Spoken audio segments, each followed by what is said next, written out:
On Saturday, thousands gathered in Paris for the largest of many recent protests against police brutality.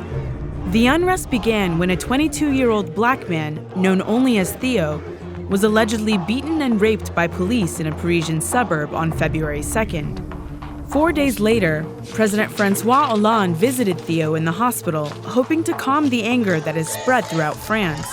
But the gesture has done little to placate the masses there. Mylène Larson reports from Paris.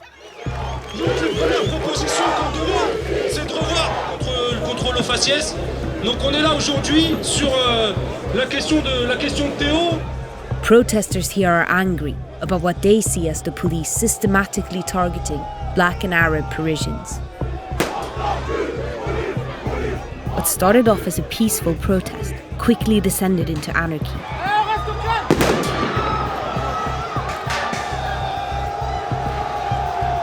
Things just kicked off.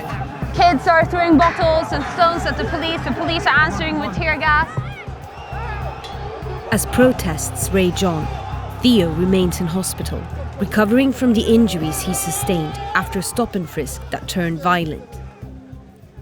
We spoke to his childhood friend, Zakaria. You just saw Theo at the hospital. How is he doing? Comme vous le voyez, je viens de voir Théo à l'hôpital. Sa blessure, c'est qu'en gros, il a mal à la tête déjà. Il nous frappe à la tête. Il a une poche ici. En gros, ça il permet de faire en gros ses besoins. The alleged assault took place in Aulnay-sous-Bois, a poverty-stricken suburb of Paris with a large immigrant population. A video circling online has sparked international controversy. There are still conflicting claims as to the events that transpired. The allegation is that Theo was targeted by 4 officers who beat him, threw him to the ground, and thrust a baton into his anus, rupturing his intestines. Je voyais, il se faisait frapper, il était par terre, il criait, il essayait de se relever. Après, j'ai vu quand ils nous montaient dans la voiture, ils m'ont ramené, il était en sang presque partout de la bouche et en gros, il était mal. One officer has been charged with rape and 3 others with unnecessary violence. They all denied the charges. Lawyers for the police officers have suggested that any injury inflicted was accidental. Ça peut pas être un accident, parce que ça serait moi et j'aurais fait ça à quelqu'un d'autre, je serais déjà en prison, je crois. En gros, j'aurais pas attendu tout ça, mais là, comme c'est des policiers, en gros, ils ont la justice avec eux. En gros, 18-year-old Issa organised Saturday's Justice for Theo demonstration, which he had hoped would be peaceful. On pense en fait que c'est la manière de brûler des voitures, c'est pas une bonne manière. C'est une manière, la manière pacifique, c'est la seule manière qui peut nous permettre d'être entendus. Et ceux qui brûlent des voitures, c'est des gens qui sont désespérés, qui en ont marre et qu'il faut aussi entendre. C'est une autre manière d'exprimer leur colère. Moi, je pense pas que ce soit la bonne, mais c'est des gens qui sont désespérés qu'il faut comprendre. Have the police ever stopped and frisked you? Oui, je me suis déjà fait contrôler, ça arrive souvent. Ils en profitent pour nous humilier, en fait, c'est devant tout le monde. Après, c'est plutôt ceux qui sont vus comme des Noirs ou des Arabes.